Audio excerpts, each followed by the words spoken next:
ম্যাচের তখন ৮৮ মিনিট। একচেটিয়া প্রভাব খাটিয়ে সমতায় ফিরল নিউক্যাসল।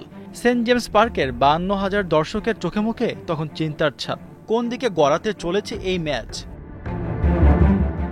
কোচ আর্নে স্লট হয়তো আউট অব দ্য বক্স কিছু ভাবছিলেন।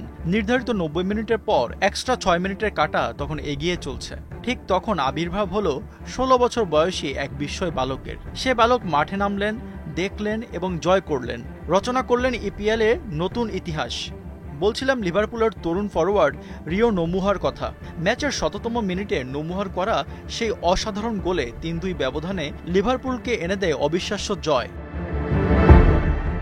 ম্যাচের বেশিরভাগ সময় নিউক্যাসল তাদের প্রভাব দেখিয়েছিল।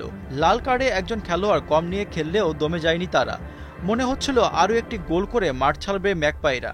কিন্তু লিভারপুলের বদলি হিসাবে নামা রিও নোমুহা শেষ মুহূর্তে যে গোলটি করেন তার সব হিসাব নিকাশ বদলে দেয়। এর মাধ্যমে তিনি প্রিমিয়ার লিগের চতুর্থ কম বয়সী গোলদাতার খেতাবও জিতে নেন। ১৬ বছর ৩৬১ দিন বয়সে তিনি এই কীর্তি করে তিনি জেমস ভন, জেমস মিলার এবং ওয়েন রুনির পাশে জায়গা করে নেন।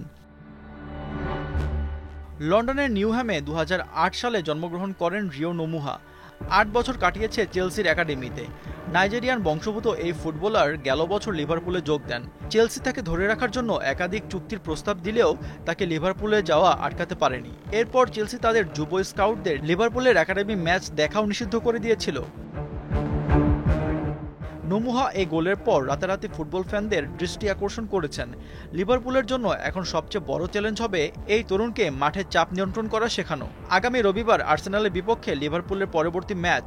কোটি ফুটবল ফ্যান রয়েছে এই ওয়ান্ডার কিডের পারফরম্যান্স দেখার অপেক্ষায়। আশফাকুর রহমান, সিয়াম, ৭১।